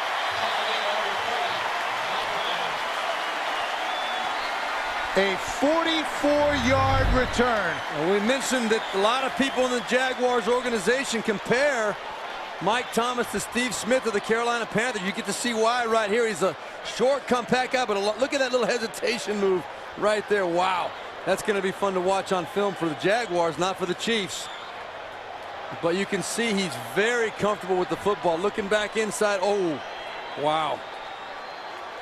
That was Andy Studebaker catching nothing but air on that move. And one of the Chiefs, Javon Belcher, took a shot and didn't know where he was. The Jacksonville players were around him, and they motioned to the Kansas City sideline that he needed attention. What a return by the rookie. 44 yards, and he's dangerous. From the 22-yard line, Jacksonville, Maurice Jones-Drew churning those legs inside the 20 to the 19. Juwan Morgan made the tackle.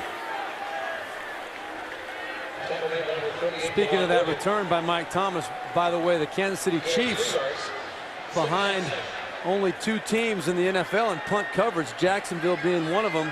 Both of the teams giving up only 3.5 yards or so per punt return going into that one right there. That'll hurt your average, giving up a 40+ to Mike Thomas. High formation. Second down. Jones-Drew again just moving that pile. So he's known for his speed and the things he can do in the open field, but don't underestimate him inside because he is tough. That is exactly right. You know, we see the highlights, right? You see the highlights of all the big plays where he's out there running through tackles on the outside and scoring the big touchdowns. But how many times today have we seen the physical, straight ahead, 7 or 8 yard pickup with 6 or 7 guys in that pile? Quarterback sneak, and that's enough for the first down from David Garrard. It is ironic when you see Maurice Jones-Drew run like this that originally people thought of him as not being big enough to be an every down back, that he'd be a great return man, maybe a third down guy. But he has shown in his first season as the #1 running back that he can get the job done. Jacksonville now with over 400 yards on offense. They came in ranked 11th in the National Football League. And that was David Garrard's 3rd quarterback sneak for a first down pickup today. But yeah, Maurice Jones-Drew is showing that he is an every down man in every sense of the word. Well, the Jaguars can get a first down if they get it just short of the 1 yard line. Call it the 11. Jones-Drew trying to cut back, stacked up at the 10. Charge was led by Corey Mays, the linebacker. And I've been impressed with Corey Mays, not just because he's a Notre Dame guy, as I know that was coming. I wasn't going to say a thing. But he has really been all not over the field today. You know, one of the guys, he and Tom Bahat-Lee have played very well for this Kansas City Chiefs defense. Yeah, we don't have a lot to talk about today. No. But a great history for the Notre Dame program. 2nd and 9. It's kind of you. Jones-Drew with a nice hole. Trying to power his way to the goal line. What a run! My goodness!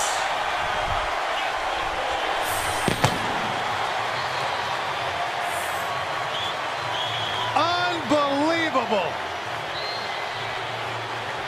I think every person in the stadium thought that play was a great run up the middle, thought the play was over about the 3 yard line, no doubt about it. And then he comes out on the other side looking like he didn't even get touched. Just look at the straight ahead. There's no messing around here. It's, you know what, you want some? Who else wants to go for a ride here? DeJuan Morgan, he just took him on. Unbelievable. And left the Kansas City defense in his wake. Scobie with the extra point. And good, and everything's going right for the Jacksonville Jaguars. 4:26 left to play. 24-6 Jacksonville, and then the little celebration. Is that an Irish jig? What is that? No. Well, we asked him how he sort of decided what he was going to do if he scores a touch, if and when he scores a touchdown. He said, you know, he takes suggestions. Some of the guys on the equipment guys and stuff will say, why don't you try this? Yep. So he thinks about it. He surprises everybody. Yeah, he pulled a rabbit out of the hat last week, I think, on a couple of his touchdowns. 27 carries for 86 yards and a touchdown. And at least 20 of those runs were between the tackles. Well, you know, he's such a refreshing guy to talk to, and I'm sure Todd Haley does not want to hear anything about how refreshing Maurice Jones-Drew is. But when you talk to him, you try to get into what it is that makes him tick and what makes him so successful and so hard to bring down. He gives all the credit to his offensive linemen and his teammates. He says, you know what? What helps me become a great player is that my teammates believe I'm a game breaker. They work extra hard because they know if they give me the seam, I'm going to make that big play.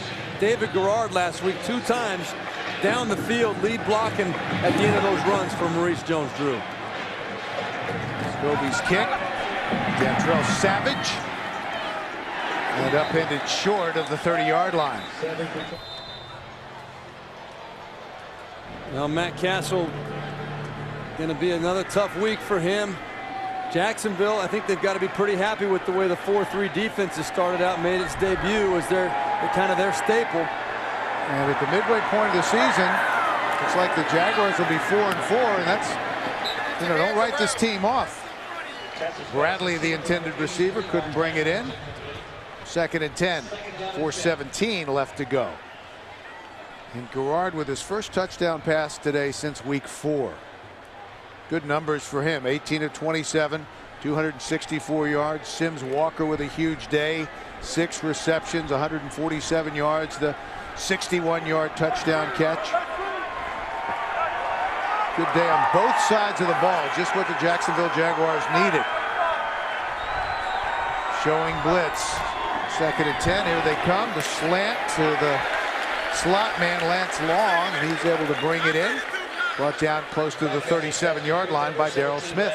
Can you just get the sense, though, Bill, how tough it is for this Kansas City Chiefs team to make yards? I mean, just to complete a 7-yard pass, they got one there, but they just don't do much more than that. They haven't done anything that really gets you excited today.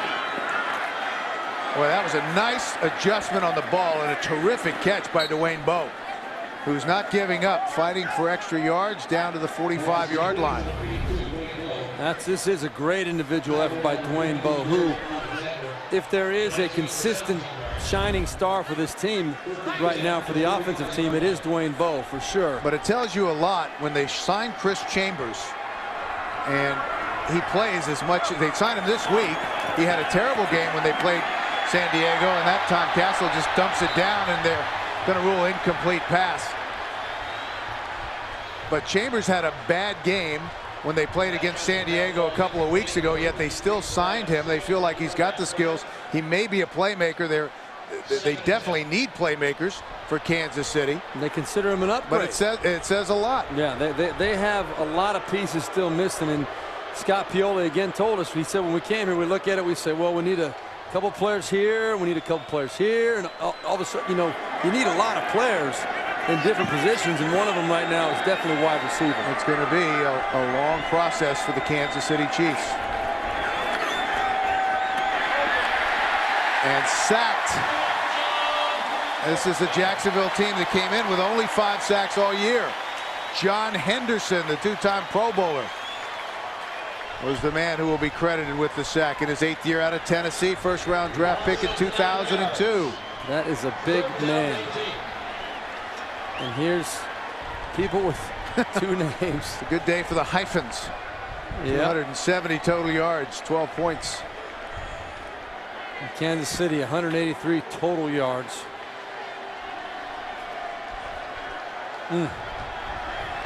Mike Sims Walker, by the way, took the name of his father in honor of his dad, who passed away in December. Timeout, Jacksonville. Well, third down conversions, that was a focal point for the Kansas City Chiefs, and their problems continue. Only 2 of 11 today. And they're facing another 3rd and 18 here. It seems like I've said that about 10 times out of their 11 third down opportunities already.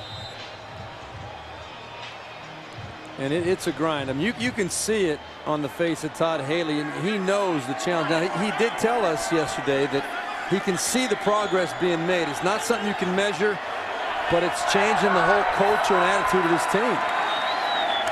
Castle steps up, goes deep. Chris Chambers, touchdown! Chris Chambers, who we just talked about, signed this week off of waivers from San Diego, and he has a touchdown for the Kansas City Chiefs. 54 yards. Wow. What a great gutsy play by Matt Castle, and Chris Chambers showing people, you know what? I can help this team. I can make a difference. And Todd Haley said the speed is what he brings. They don't have anybody really on this team that can run and really scare anybody with the speed. Right there, Chris Chambers got behind everybody, and Matt Castle, gutsy play and throw with everything working against him to make that play at this point. Succop on to try the extra point with 2:32 left to play. And it's good. So an 11-point ball game. 24-13 Jacksonville after the long touchdown pass to Chris Chambers. Chambers, originally a second-round draft pick by Miami in 2001. He started 111 games for the Dolphins and then the Chargers. 482 catches for almost 7,000 yards, 53 touchdowns. He played against Kansas City for San Diego 2 weeks ago, and today he's a Chief. And he gives them a big play strike.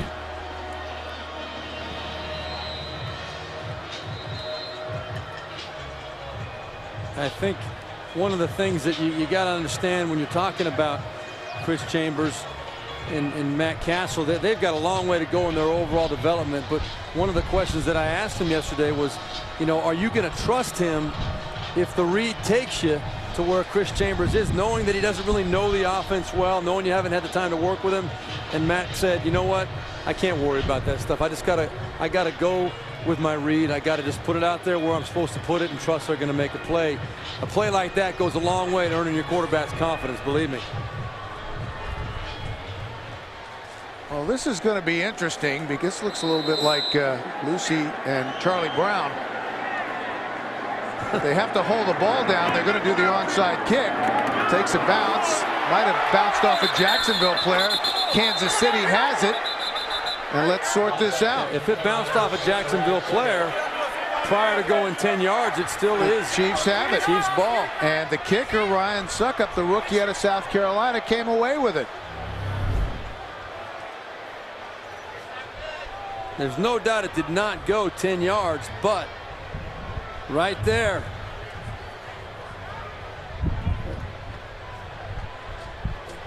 That is Tia Ellison. Definitely Kansas City's ball. Tia Ellison looked like he had no idea where the ball was. That was interesting. The kick did touch the receiving team. Normally you have a handstand. Tia Ellison's a defensive end. Down Kansas City. Yeah, I'm surprised. You did not see many big players like that out there on the kickoff return team. And how often does a kicker recover an onside kick? Not too often. Well, this is not over yet. It's a two-possession game. 2:31 left to go. Castle to the sideline. Bradley. And that's a nice pickup on first down, out of bounds at the 44-yard line. Boy, he was one shoestring away from taking that thing down the sideline. No doubt about it. He knew it too. Mark Bradley knew if he could get by one tackle, he might be off to the races. All of a sudden, there's a little bounce in the step of the Kansas City Chiefs. Castle, here they come on the blitz. He's able to get rid of it up the sideline. This could be pass interference. What a catch! Tremendous grab by Dwayne Bowe. Being jostled as he went up the sideline and able to come down with it on the 20. Boy, I'll tell you what, you can't say enough about Matt Castle. We had Reggie Nelson coming off the slot untouched, hit him right in the rib cage. 36 yards on the completion. They wanted to get one more play off before the 2-minute warning and couldn't do it. Well, it looked like Kansas City was going to go gently into that good night, but that has not happened. Matt Castle, his last 3 attempts, 3 for 3 for 102 yards and a touchdown, and the Chiefs are threatening once again.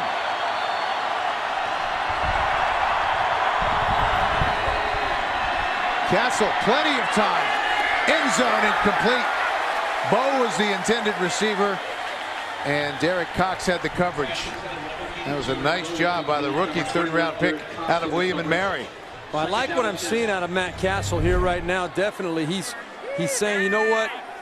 I'm going to let it all hang out. I'm going to try and make some play. We need something to get this offense sparked and excited. Derek Cox played that very well. Matt Castle almost got that ball over the top, but I like the fact that, hey, you know what? You got nothing to lose. Take a few chances. Let's see if we can make a play. Give some of these guys a chance. Big difference for Castle in the second half. Less than 100 yards in the first half. Gets rid of it, and he had Bowe wide open. Again, I think Big John Henderson was back there applying the pressure. I think if Matt had another second to sit back and wait for that play to develop, he would have been able to put that ball on the money, because you're right. There was a touchdown waiting on the other end. 1:47 left to go. Chiefs trailed by 11, so it would take a touchdown, a 2-point conversion, and a field goal. So a lot of things would have to happen in a short amount of time for Kansas City. And I'm confident that if they don't get the first down here, that Todd Haley will kick the field goal right now to get one of the 2 scores they need. Castle again with time, incomplete, and we've got a flag. It's going to be pass interference called on the rookie, Derek Cox. Jacksonville is saying it's on Bowe. So let's see if it's on the offense or the defense. Illegal contact, number 21 of the defense. When they call it on Derek Cox. Automatic first down. Well, Bowe is a very physical player, and Cox trying to get up all over him. But now, you know what?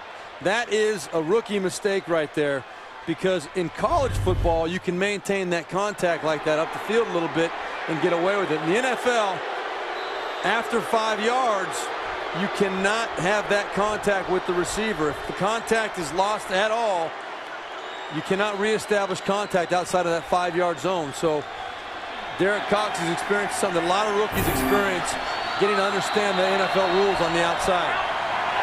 Jacksonville, one of the least penalized teams in the National Football League, but a fresh set of downs for Kansas City. They run the slant to Lance Long out of the slot, and he's brought down at the 13-yard line.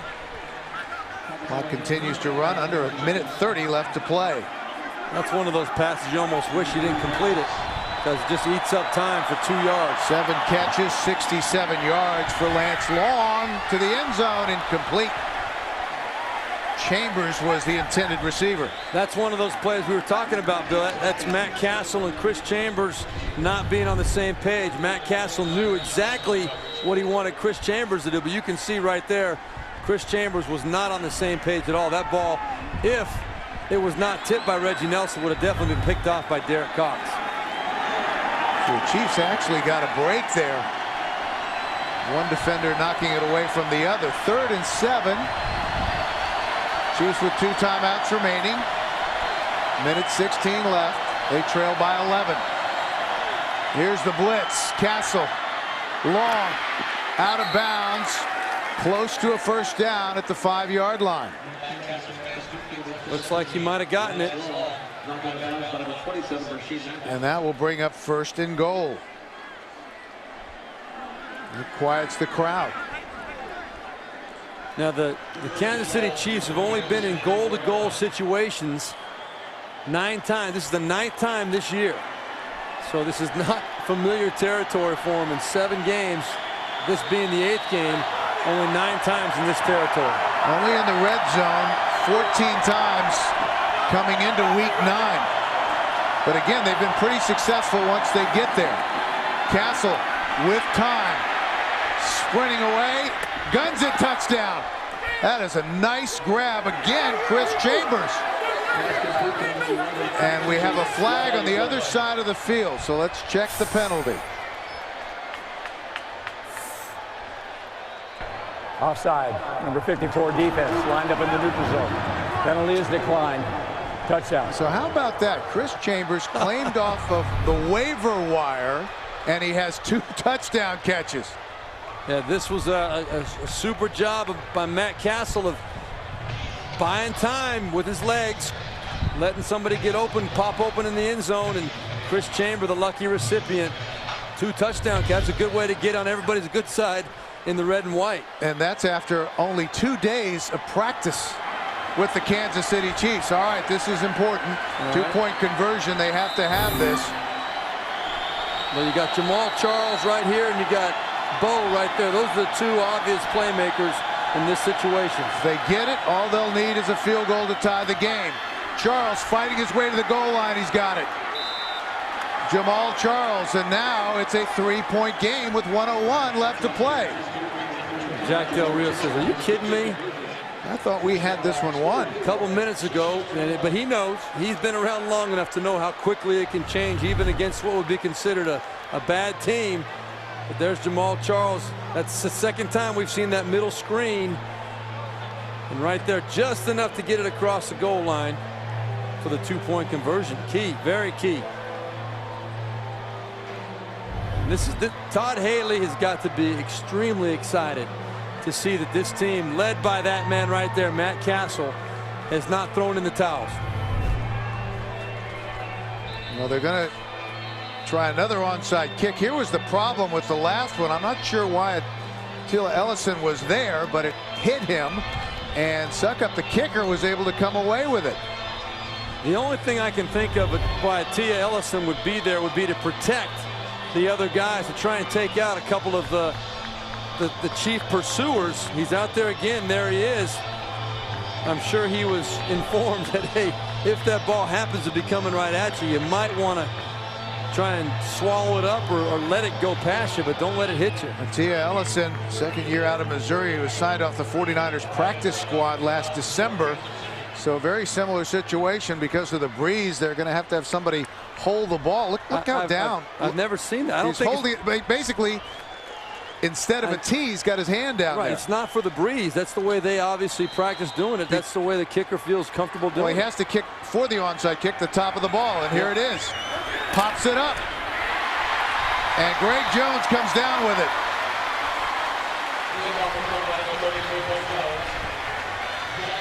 Yeah, that one did not get the bounce that Todd Haley was looking for.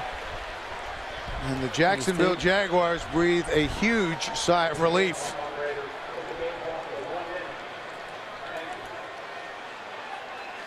Minute remaining. Kansas City with 2 timeouts left. But again, if you're a Chiefs fan, this has to be encouraging. They did not let this game kind of slip away. They battled till the end. Jones drew. Can't say enough about his performance today. Inside the 40, close to the 39-yard line. Kansas City will take a timeout. 55 seconds left to play. Well, we've talked about this many times before. You know, can you take a silver lining out of a loss? You know, is there a moral victory in there? I don't think there is. But I do think that Todd Haley has a lot of good things to emphasize with this team. And this team will come out of this game with more confidence, knowing they fought back, knowing they've got a playmaker in Chris Chambers, possibly a guy that, you know, you have to assume the better he gets to know this offense, he's going to be able to make more plays. But he did show that just giving him a chance, he can make those plays.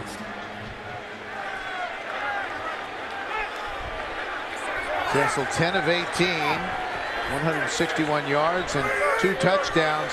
in the fourth quarter alone. Jones-Drew with some running room. And a first down, close to the 30. And that about wraps it up right there.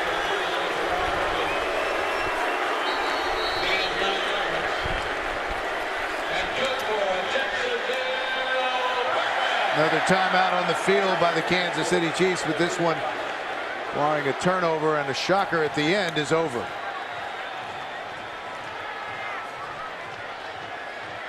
A tremendous balance as you look at Maurice Jones-Drew getting congratulations from his teammates and those huge thighs. Oh. And as we talked about, this guy squats 600 pounds. Yeah, amazing. I mean, he walks in and his head hits me about in the chest, and I'm only 6'2". So you say, how can this guy do it? But then you look at those legs and you look at the powerful build that he has and how wide his shoulders are, and you understand why guys just bounce off of him.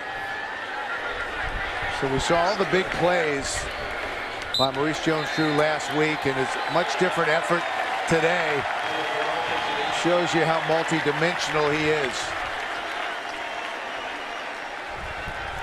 Just some tough running inside. Good day from Matt Castle. Lots of positives to take away now because of the late comeback by the Kansas City Chiefs, and that will be the last play of the game.